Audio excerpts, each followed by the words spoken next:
Hi, Chris Duff over at Serious Land Capital, vacant land funding partner.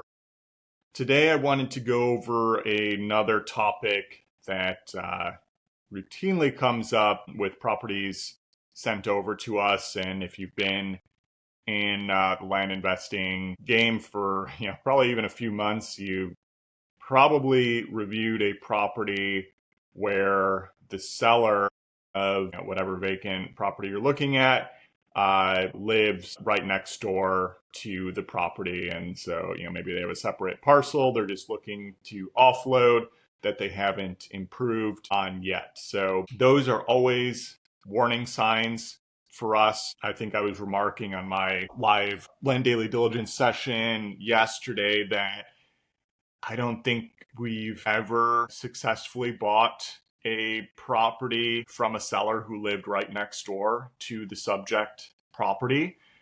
Uh, for a few reasons. Usually, their motivation is going to be less than a seller who doesn't live right next door, or lives out of state or even out of country, ideally.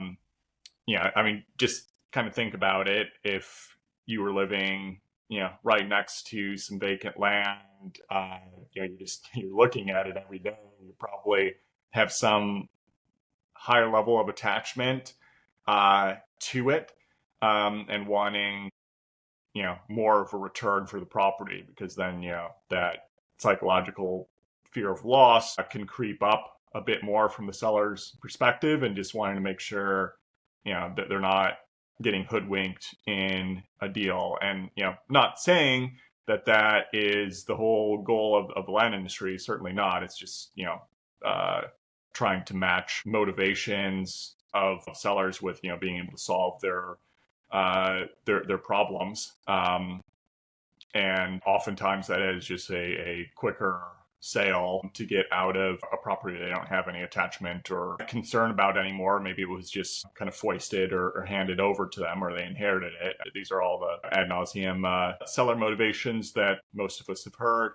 100 times. But you can kind of think, hey, if this person's trying to buy property cash from me, I really, if I'm looking at it every day, I'm probably gonna be thinking about, I really want to make sure I'm getting a better deal on it, versus, again, somebody who may have just inherited the property, or has never even seen the property, or hasn't seen it for years, or their situation has changed. They're planning to build on it. Just all those plans fell through.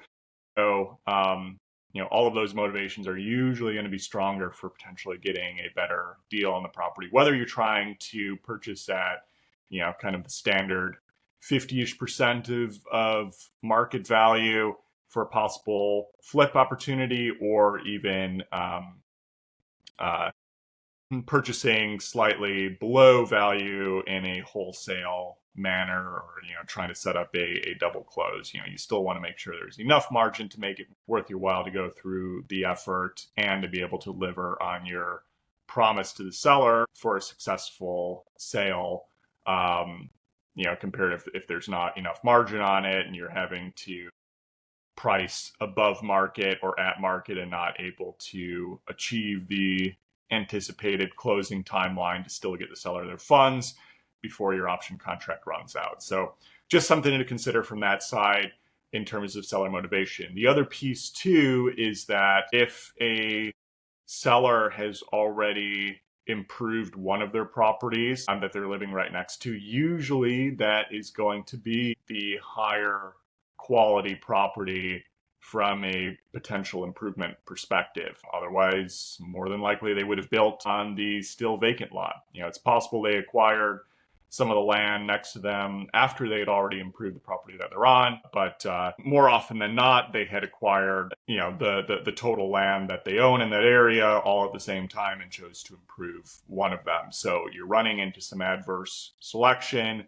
with potentially having a more inferior property to sell than what the neighbor had already built on. So that's just something to consider, is that usually you're going to be, fighting some type of hair on the property, and really have to measure out those potentially inferior characteristics compared to the existing market or properties that had already been improved on in the area. Not always going to be the case, but that is a fair risk to consider as well.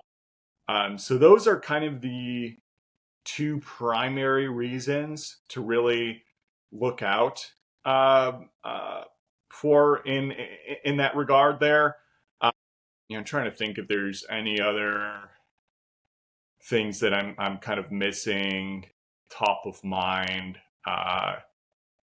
in regard to this. The other one that is potentially a bit chancy is just understanding the temperament of the seller, because there's kind of debate within the land industry is how upfront are you with the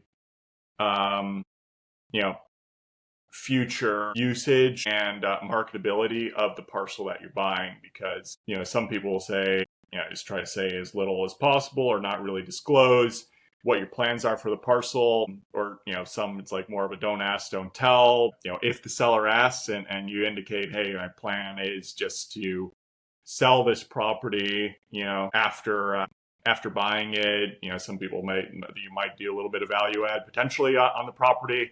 It might make sense to do that. But if the seller kind of gets wind of that and they live right next door, again, that kind of comes back to a motivation side where it's like, if they're out of state, it's like, okay, maybe who really cares? Yeah, I just need to get rid of this one, or they inherited it. Do whatever you want with it. But if it's somebody who lives right next door and they're like, man, this person's just going to buy it a bit of a discount and then just try to sell it, like why not try to get a bit more out of it and leave some money on the table here? Or if they don't have a kind of wind of that potential, and then as soon as you buy the property, you're slapping a sign down and having people visit, and the seller wasn't aware that was the plan, like that is a potentially adverse situation. And we've dealt with that in the past, where the neighbor wasn't the actual seller, but it was a family member, and there was some inherent family drama that we didn't get wind of until after we bought the property, and then they were behaving pretty negatively and annoyingly towards possible buyer leads. We ended up having to exit that property at just a lower price than anticipated. So that's actually another avenue, is whether the seller lives right next door or it's a family member. Just be more cautious in those situations, because you don't know what family drama might be going on behind the scenes. But if the seller's like, man, this guy or I use guy, and again, a non-gender specific role here, just casually, just bought this property right under me, and then it's just marketing immediately, depending what area of the country you're in and the seller's temperament and kind of state of mind, it could lead to some negative interactions with potential buyers trying to visit the site and acquire it there. So your risk of negative feelings is definitely higher the more local the seller is, whereas if they're out of state or what have you, it's not going to be as in their face, and less chance of seller's remorse as it is if they're like, man, yeah, this property's selling for twice what could have been done, and you never know how people react to that. So that's just something else to keep in mind as far as a risk there. So those are really the primary ones to be aware of. But in general, be very, very cautious trying to negotiate with a seller who lives right next door, because more often than not, from a pure monetary perspective, you're not going to get a good deal on the property. Maybe wholesale, possibly better chance of that. But from a pure flip, again, we've looked at thousands of properties. I don't think we've ever bought one where a seller lived right next door. Happy to be proven wrong, might happen someday, but so far that hasn't been the case. So be careful out there. Again, looking for funding, seriousland.capital, Land Daily Diligence Facebook group for any zero cost review of your land deals, and then landpricer.ai for the most simple and accurate way to price land.